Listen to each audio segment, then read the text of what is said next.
हम पार्टनर 21वीं सदी के।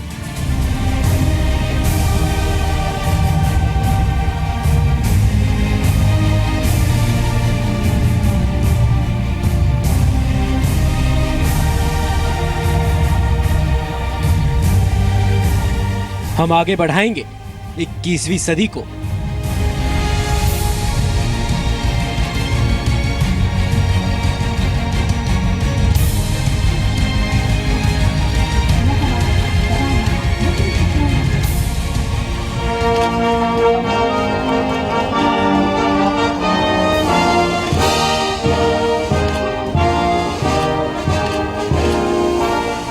हम फिजा बदलेंगे 21वीं सदी की।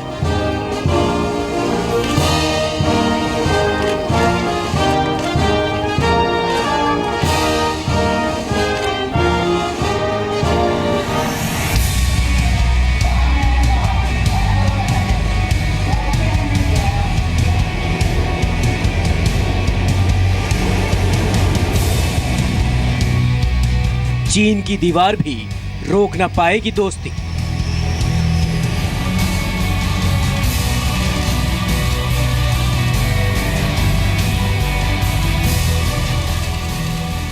चीन की दीवार तोड़ेगा दोस्ती वाला वार।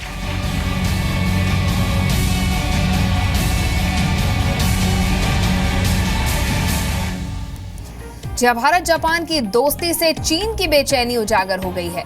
कल ही प्रधानमंत्री मोदी जापान से लौटे हैं। भारत ने जापान के साथ मिलकर चीन के खिलाफ चक्रव्यूह रच दिया है।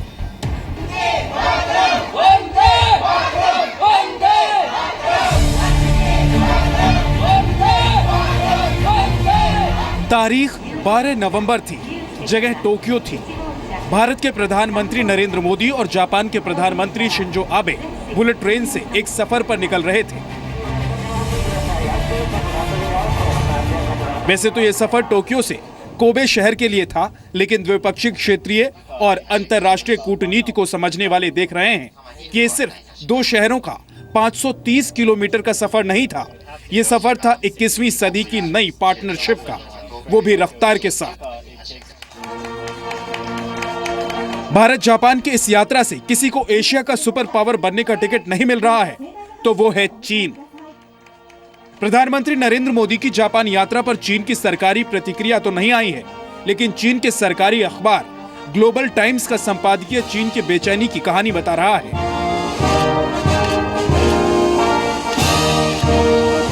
चीन को रोकने के लिए जापान का प्यादा भारत नहीं बनेगा, क्योंकि भारत चीन और जापान जैसी ताकत बनना चाहता है और सभी तरह से अपने हित साधना चाहता है। जापान के साथ भारत करीबी रिश्ते तो बनाएगा, लेकिन भाईचारे में नहीं उतरेगा। भारत किसी का प्यादा है नहीं, और चीनी अखबार ने इसलिए इसकी चर्चा की है क्योंकि वो शायद उसके दिमाग में बात बैठ गई, क्योंकि पाकिस्तान का प्यादा बन गया है तो भारत भी जापान का प्यादा बनेगा। उनकी रीजनिंग, उनका जो माइंडसेट है, इसी दिशा में जाती है। भारत जापान संबंधों को लेकर चीन की बड़ी समस्या दक्षिण चीन सागर के विवाद को लेकर है।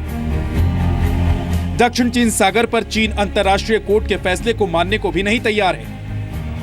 लेकिन शुक्रवार को भारत जापान के प्रधानमंत्रियों की मुलाकात के बाद जारी साझा बयान में कहा गया था कि दक्षिण चीन सागर पर दावेदारी के विवादों में शामिल सभी पक्ष धमकी या ताकत के इस्तेमाल की बात न करें। भारत के इस रुख से चीन का पक्ष कमजोर होता है। ग्लोबल टाइम्स लिखता है कि चीन और भारत के विवादों का इस्तेमाल कर जापान चीन के खिलाफ भारत को अपने साथ ले रहा है। जापान चाहता है कि भारत दक्षिण चीन सागर में दखल दे, इसलिए परमाणु ऊर्जा पर अपने रुख से हटकर भी जापान ने भारत के साथ सिविल परमाणु करार किया। चीन के दिमाग में यह बात बैठ गई है कि भारत की दोस्ती जापान के साथ का मतलब है भारत और अमेरिका की दोस्ती आगे बढ़ने के लिए। तो तब अमेरिका सारा डोमिनेट करेगा। वो चाहता है कि पैसिफिक ओशन पूरा, एशिया पूरा वो डोमिनेट करें और सारी दुनिया में सिर्फ G2 हो, अमेरिका और चाइना। और जापान को वो अपना बहुत पुराना दुश्मन मानते हैं। वो घबराए हुए हैं कि उनका जो ये प्रभाव जो है एशिया में, वो शायद घट जाएगा। चीन की समस्या सिर्फ दक्षिण चीन सागर नहीं। भारत आतंकवाद के मुद्दे पर क्षेत्रीय और अंतर्राष्ट्रीय तौर पर पाकिस्तान और उनके समर्थकों को घेर रहा है। मोदी शिंजो आबे की बातचीत के बाद जारी हुए साझा बयान में साफ कहा गया था कि आतंकवाद के खिलाफ संयुक्त राष्ट्र सुरक्षा परिषद के प्रस्ताव 1267 पर अमल हो।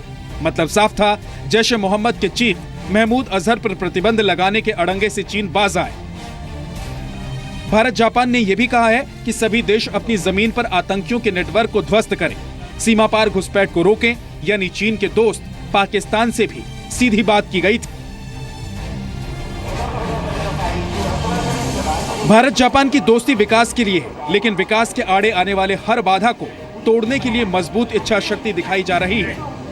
लेकिन इस दोस्ती से घबराया चीन अपने हितों को साधने के लिए भारत को द्विपक्षीय संबंधों में खटास आने तक की धमकी दे रहा है। ये वही चीन है जिसने पिछले महीने आतंकी मुल्क पाकिस्तान का समर्थन करने पर गुस्साए भारत को चीनी सामानों के बायकॉट पर धमकी दी थी। बावजूद इसके दिवाली पर 60% कम चीनी सामान बिके। भारत जापान की दोस्ती को लेकर चीन का मूड इसलिए भी बिगड़ा है क्योंकि इससे भारत चीन के कारोबार पर असर पड़ सकता है। दिल्ली से यशस्विका मल्होत्रा के साथ ब्यूरो रिपोर्ट, जी मीडिया।